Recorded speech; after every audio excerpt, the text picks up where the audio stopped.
Hello बच्चों, welcome to the my YouTube channel educational point. तो स्वागत है आपका मेरे इस नए वीडियो में। आज मैं लेके आई हूँ क्लास 12 का बहुविकल्पीय प्रश्न। बहुत ही इम्पॉर्टेंट क्वेश्चन है ये, क्योंकि ये जो कवि और उनकी रचना के बारे में बहुविकल्पीय प्रश्न पूछे जाते हैं वो बहुत सारे पूछे जाते हैं। कम से कम 10 से 15 के बीच में पूछे जाते हैं लगभग क्वेश्चंस। तो सारे बोर्ड्स के हिसाब से और क्लास 12 के बोर्ड के एग्ज़ाम में जो क्वेश्चन आएंगे उनमें से 20 बहुविकल्पीय प्रश्न मैं इस वीडियो में आपको लेके आई हूँ, जो बहुत ही इम्पॉर्टेंट है और 100% श्योर आपको इस क्वेश्चन में से ज़रूर कोई ना कोई क्वेश्चन ज़रूर पूछे जाएंगे। वो बहुत ही इम्पॉर्टेंट क्वेश्चन है। चलिए वीडियो को स्टार्ट करते हैं। तो हमारा पहला क्वेश्चन है कि निम्नलिखित में से कौन सा ग्रंथ रीतिकालीन काव्य परंपरा से संबंधित है। तो ये क्वेश्चन है हमारा। अब ऑप्शन दिया है रामचरितमानस, ख ऑप्शन है बिहारी सतसई और ग ऑप्शन है दीपशिखा और घ ऑप्शन है रश्मि रथी। तो रीतिकालीन बोल रहा है, तो इसमें से हमारे रीतिकाल के कवि हैं बिहारी सतसई। तो हमारा राइट आंसर होगा बिहारी सतसई। फिर कह रहा है हमारा दूसरा प्रश्न की रीतिकाल की निम्नलिखित प्रमुख प्रवृत्तियों में से कौन सी सर्वाधिक महत्वपूर्ण है। मतलब इन चारों में से कौन सी प्रमुख प्रवृत्तियां हैं। तो चलिए देखते हैं। पहला है हमारा राजप्रशति, दूसरा है श्रीरंगरिकता और तीसरा है रीति निरूपणता और चौथा है हमारा नीति। तो हमारा राइट आंसर होगा बहुत ही इम्पोर्टेंट ऑप्शन नंबर ख, श्रीरंगरिकता। ठीक है, श्रीरंगरिकता यही हमारा राइट आंसर है। फिर कह रहा है हमारा तीसरा प्रश्न की निम्नलिखित पत्रिकाओं में भारतेंदु हरिश्चंद्र ने कौन सी पत्रिका को प्रकाशित की थी। तो ऑप्शन है क कवि वचन सुधा, ख सरस्वती, ग कल्पना और घ ज्ञानोदय। ठीक है, तो इसमें से हमारा राइट आंसर होगा कवि वचन सुधा। फिर हमारा चौथा प्रश्न है कि निम्नलिखित में से कौन सी रचना द्विवेदी युग से लिखी गई है। मतलब द्विवेदी युग की इसमें से कौन सी रचना है जो लिखी गई है। ऑप्शन ए कामायनी, ऑप्शन ख तार सप्तक, ऑप्शन ग प्रिय प्रवास और ऑप्शन घ ग्राग्या। तो हमारा राइट आंसर होगा ऑप्शन ग, क्योंकि ये द्विवेदी युग के कवि मैथिली शरण गुप्त ने प्रिय प्रवास को लिखा है, इसलिए हमारा राइट आंसर होगा ऑप्शन नंबर ग। फिर कह रहा है हमारा पांचवा प्रश्न की निम्नलिखित में से छायावादी युगीन कवि हैं। तो क ऑप्शन है जयशंकर प्रसाद, ख ऑप्शन है जगन्नाथ रत्नाकर, ग ऑप्शन है रामधारी सिंह दिनकर और घ ऑप्शन है कबीरदास। तो हमारा राइट आंसर होगा छायावादी युग के। तो छायावादी युग के सबसे प्रसिद्ध कवि हैं हमारे जयशंकर प्रसाद। तो हमारा राइट आंसर होगा जयशंकर प्रसाद। फिर कह रहा है हमारा छठवां प्रश्न की छठवां प्रश्न है हमारा निम्नलिखित में से कौन सी रचना छायावाद युग में लिखी गई है। तो ऑप्शन नंबर क है प्रेम माधुरी, ख है उद्धव शतक और ग है चित्राधार और घ है सूर सरावली। तो इसमें से छायावाद युग की लिखी गई रचना है चित्राधार। तो ग हमारा राइट आंसर है।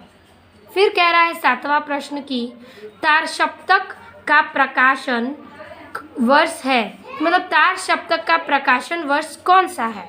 सन 1954 ईस्वी, ख ऑप्शन है सन 1943 ईस्वी और ग ऑप्शन है सन 1938 ईस्वी और घ ऑप्शन है सन 1936 ईस्वी। तो हमारा राइट आंसर होगा सन 1943 ईस्वी। आठवां प्रश्न है हमारा निम्नलिखित में से प्रयोगवादी कवि कौन है। क ऑप्शन है भूषण, ख ऑप्शन है सुमित्रानंद पंत, ग ऑप्शन है बिहारी और घ ऑप्शन है अगेय।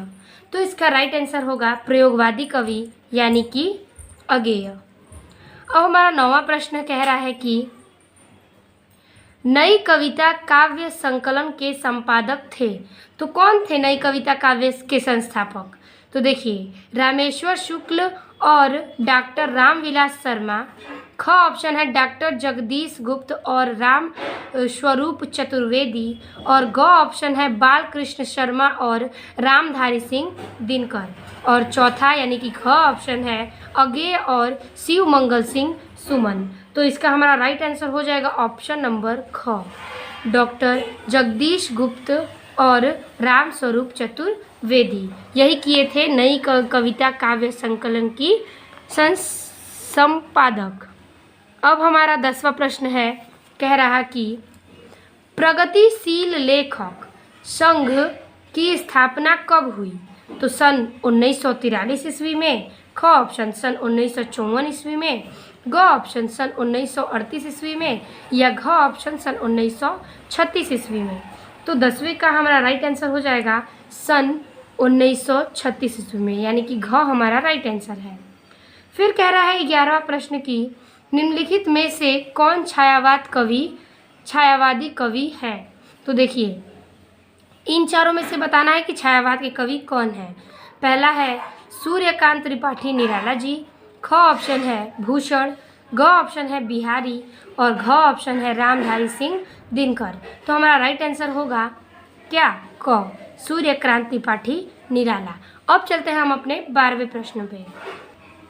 12वां प्रश्न है हमारा, निम्नलिखित में से किस पत्रिका का संपादन पंडित प्रताप नारायण मिश्र ने किया है? ठीक है, तो वही कह रहा है कि निम्नलिखित में से कौन सी पत्रिका है जिसका संपादन पंडित प्रताप नारायण मिश्र ने किया है। ऑप्शन क है विश्वामित्र, ऑप्शन ख है सरस्वती, ऑप्शन ग है हिंदी प्रदीप, और ऑप्शन घ है ब्राह्मण। तो हमारा राइट आंसर होगा ऑप्शन नंबर घ, यानी कि ब्राह्मण। अब हमारा 13वां प्रश्न है कि निम्नलिखित में से कौन सी रचना भारतेंदु युग में लिखी गई है? तो क ऑप्शन है प्रेम माधुरी, ख ऑप्शन है कामायनी, ग ऑप्शन है निरूपमा, और घ ऑप्शन है युगवाणी। तो हमारा राइट आंसर हो जाएगा क्या? प्रेम माधुरी, क्योंकि भारतेंदु हरिश्चंद्र की और भारतेंदु युग की लिखी गई रचना क्या है? प्रेम माधुरी। फिर हमारा 14वां प्रश्न कहता है कि निम्नलिखित में से छायावादोत्तर काल के कवि हैं। तो कौन है छायावादोत्तर काल के कवि?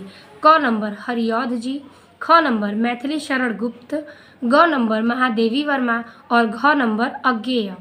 तो इसमें से हमारा राइट आंसर क्या है? तो हमारा राइट आंसर है अज्ञेय, क्योंकि छायावादोत्तर काल के कवि क्या है? अज्ञेय है।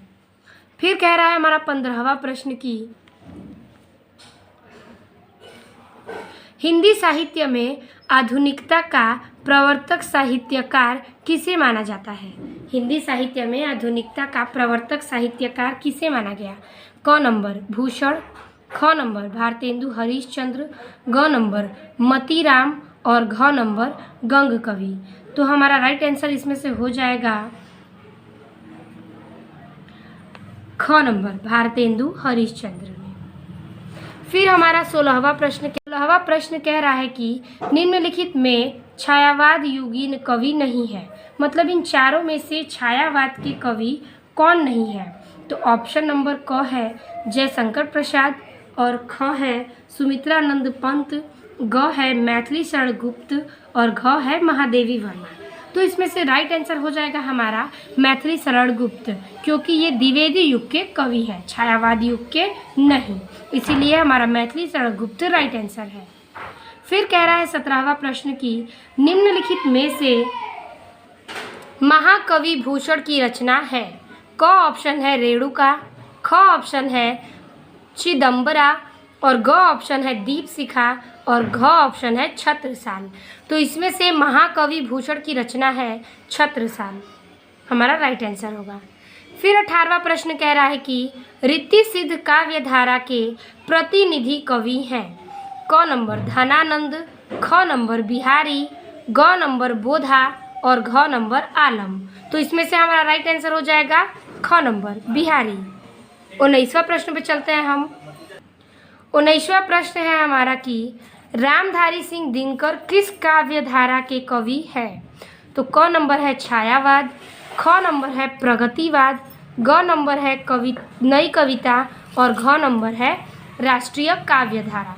तो रामधारी सिंह दिनकर की काव्यधारा कवि है प्रगतिवाद। तो ख हमारा राइट आंसर। फिर कह रहा है 20 नंबर की इस बहुविकल्पीय प्रश्न का आखिरी नंबर 20 नंबर है ये कि निम्न में से कौन कवि रीति मुक्त काव्यधारा का है? मतलब इन चारों में से कौन सा कवि है जो रीति मुक्त काव्यधारा के हैं? पहला है चिंतामणि, ख नंबर है केशव, ग नंबर है ठाकुर और घ नंबर है देव। तो इसमें से राइट आंसर हो जाएगा हमारा ख यानी कि केशव। तो इसी प्रकार से हमारा 20 प्रश्न समाप्त होता है। आई होप आपको समझ में आ गया होगा और ये 20 बहुत ही इम्पॉर्टेंट क्वेश्चन है और इसी में से आपके बोर्ड एग्जाम में पूछे जाएंगे सवाल। तो आप इसे नोट कर लीजिएगा और अपने दोस्तों से शेयर कीजिए ताकि वो भी इस क्वेश्चन को पढ़ सकें। मिलते हैं आपसे अगले और बेहतरीन वीडियो में, तब तक के लिए धन्यवाद।